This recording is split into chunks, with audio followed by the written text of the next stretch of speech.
Hello friends, இன்றைக்கி video என்னென்னு பார்த்தீங்கன்னா, அதே லிக்விட் ஃபெர்டிலைசர் தான். நான் வந்து ஒரு 2 டேஸாக திரும்ப ஊற வச்சுருந்தேன். அந்த தண்ணி பாருங்கள் என்ன கலரில் இருக்குன்னு. இந்த மாதிரி கலரில் தான் இருக்கும். இப்போ அது கூட நம்ம நேற்று இட்லி தோசை ஊற்றிட்டு மிச்சம் இருக்க அந்த தண்ணியை வந்து இப்படி இது பண்ணி வச்சுருக்கேன். அதை நல்லா ஊற்றிட்டு கலந்து விட்ருங்க. பாருங்கள் நான் எப்படி கலக்கிறேன்னு பாருங்கள். மேலாப்பில் கலக்கக்கூடாது, நல்லா அடியில் கலந்துட்டு பழைய பக்கெட் ஒன்று எடுத்து வச்சுருக்கோம் பாருங்கள். அதை எடுத்து வச்சுட்டு இதில் வந்து வெறும் லிக்யூடு மட்டும். ஏன்னா இதோடு போட்டிங்கன்னா செடிக்கு பக்கத்தில் கொசெல்லாம் வரும், அது பிள்ளைங்க விளையாடும் போது கடிக்கும். அதனால் நமக்கு தண்ணி மட்டும் போதும், அதிலேயே எல்லா சத்தும் வந்துடும். அதனால் அந்த தண்ணியை மட்டும் எப்படி இருக்கணும்னு பாருங்கள். இதே மாதிரி நீங்களும் ஃபாலோ பண்ணி உங்கள் பனானா செடிக்கு, ரோஸ் பிளான்ட்டு, மேங்கோ எல்லாத்துக்கும் ஊற்றுங்க, சூப்பராக வளரும். இப்போ நான் ஆல்ரெடி ஊற்றிக்கிட்டே இருந்தேனா, வாழை மரம், கருகின ரோஜா செடி ஊனி வச்சேன்னா ஸ்டிக்கு, அதுக்கும் இப்போ நம்ம தண்ணி நான் ஊற்றிக்கிட்டே இருந்தேன். இன்றைக்கும் ஊற்ற போகிறேன். பாருங்கள் நம்ம செடி எவ்வளோ அழகாக வளர்ந்துருக்குன்னு பாருங்கள். வீடியோவில் காட்டுறேன். அப்படியே இருங்க, லைன்லேயே இருங்க. தண்ணி மட்டும் போதும் ஃப்ரெண்ட்ஸ், வேறு எதுவுமே வேணாம், இதெல்லாம் வேணாம். அப்படி உங்களுக்கு இன்னும் லிக்விட் ஃபெர்டிலைசர் தேவைப்படுது அப்படின்னா என்ன பண்ணுறீங்கன்னா, திரும்பவும் இதே வாளியில் ஒரு 1.5 வாளி தண்ணி ஊற்றி இதில் வச்சுருங்க. வச்சுட்டு திரும்ப வேணால் ஊற்றிக்குவோம். ஏன்னா அதில் இன்னும் கூட லிக்விட் ஃபெர்டிலைசர் எடுக்கலாம். பாருங்கள் என்ன கலரில் இருக்குதுன்னு பாருங்கள். இப்போ நம்ம இந்த எடுத்து வச்சுருக்கோம் பார்த்தீங்களா வாளியில், இந்த தண்ணியை கொண்டு போய் நம்ம கருகின ஒரு வாழை மரம் ஆல்ரெடி வளர்ந்து வந்துட்டுருக்கா, அதை வந்து ஊற்ற போகிறேன். பாருங்கள் எவ்வளோ அழகாக வாழை மரம் வளர்ந்துருக்குன்னு பாருங்கள். ஸ்கிப் பண்ணாமல் நம்ம வீடியோ பார்த்துக்கிட்டே இருங்க.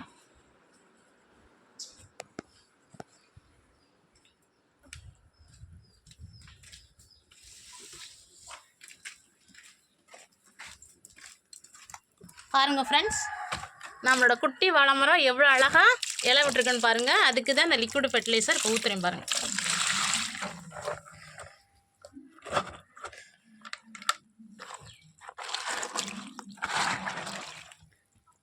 இன்றைக்கி ஒரு ஈவினிங் போய் நம்ம மாட்டு சாணம், ஆட்டு சாணம்லாம் போய் ஒரு பெரிய சாக்கில் எடுத்துகிட்டு வரணும்.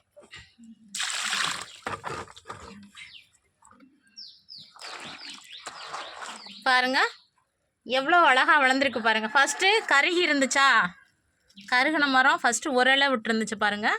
இப்போ பாருங்கள் 2 விட்டுருக்கு. இதே தண்ணி தான் ஃப்ரெண்ட்ஸ் டெய்லியும் ஊற்றணும். அடுத்து வந்து நம்ம கருகி போன ரோஸ் செடிக்கு எடுத்து இந்த தண்ணியை ஊற்ற போகிறோம். இந்த அங்கிட்டிருந்து நம்ம ரோஸ் செடியை பறித்து ஸ்டிக் மட்டும் ஊனி வச்சுருந்தேன்னா அதுவும் கருகி போயிருந்துச்சு. இப்போ அதுக்கு நான் ஆல்ரெடி இந்த உரத்தை போட்டுக்கிட்டே வந்துக்கிட்டே தான் இருக்கேன். திரும்பவும் இன்னைக்கு தயாரித்த அந்த லிக்விட் ஃபெர்டிலைசரையும் போய் ஊற்றுவோம். வாங்க பார்க்கலாம்.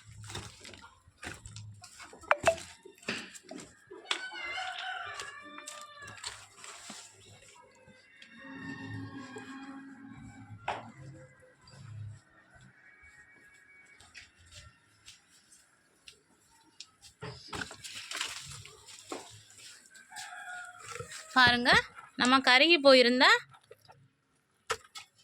அந்த ரோஜாப்பூட ஸ்டிக் பாருங்கள் எவ்வளோ குட்டி இலை விட்டுருக்கு பாருங்கள். தெரியுதா உங்களுக்கு? பாருங்கள் பாருங்கள் ஃப்ரெண்ட்ஸ், ஃபஸ்ட்டு இது மாதிரி இருந்துச்சு. இங்கே பாருங்கள், இந்த ஸ்டிக் மாதிரி இப்படி உடைச்சா உடையிற மாதிரி இருந்துச்சு. அது மாதிரி இருந்துச்சு. நான் மெல்ல மெல்ல நம்ம தயாரித்த உரங்கள் தான், வேறு ஒன்றும் இல்லை. இந்த இது ஒன்று இதாகிருச்சு, இப்படி உடைச்சா ஒடிகிற மாதிரி இருந்துச்சு ஃப்ரெண்ட்ஸ். இந்த பாருங்கள் நம்ம தயாரித்து வச்ச லிக்விட் ஃபெர்டிலைசர், இதை தான் ஃபுல்லாக ஊற்ற போகிறேன்.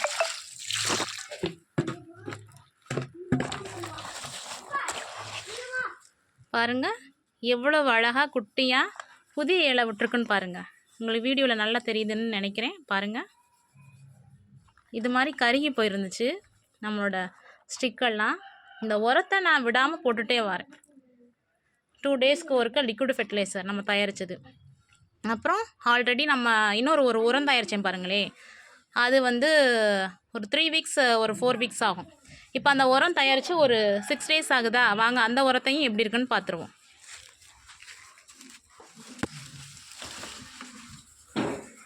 வாழைப்பழத்தை நாளைக்கு வெட்டிடுவோம் ஃப்ரெண்ட்ஸ், பார்த்துக்கோங்க நம்ம வாழை மரத்தை.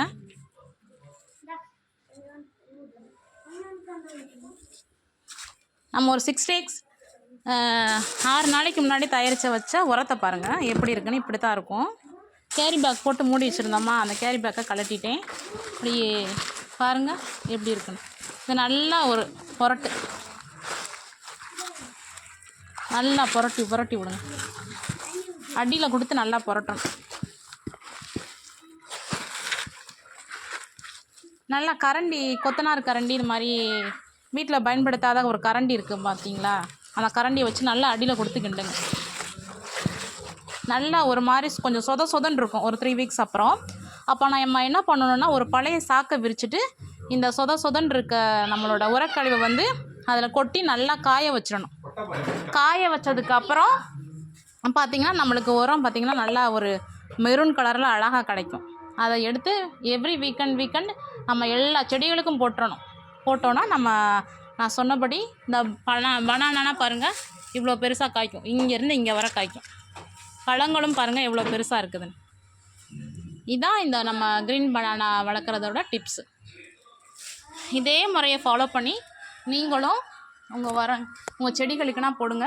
செடி அழகாக இது மாதிரி சூப்பராக வளரும். ஃபஸ்ட்டு நம்ம வாழை மரம் பார்த்திங்கன்னா 15 சீப்பு விட்டுருந்துச்சு. அது ஒரு முதல் மரம். அப்புறம் உள்ள மரம் 14 விட்டுச்சு. அப்புறம் 12, இதுவும் பார்த்திங்கன்னா 10 சீப்பு விட்டுருந்துச்சு. இப்போ நம்ம பறித்து சாப்பிட்டுட்டோம். இதில் இருந்து ஒரு குட்டி செடி காட்டுறேன் பாருங்கள். இதிலேருந்து இந்த இங்கனக்குள்ளே ஒரு குட்டி செடி ஒன்று வளர்ந்துருந்துச்சு. இங்கனக்குள்ளே இந்த செடியை பறித்து தான் நம்ம கொண்டு போய் அங்கே வச்சு கருகி போயிருந்துச்சு. வளரவே வளராதுன்னு நினச்சேன். ஆனால் இந்த உரத்தை மட்டும் நான் போட்டு வந்துக்கிட்டே இருந்தேன்.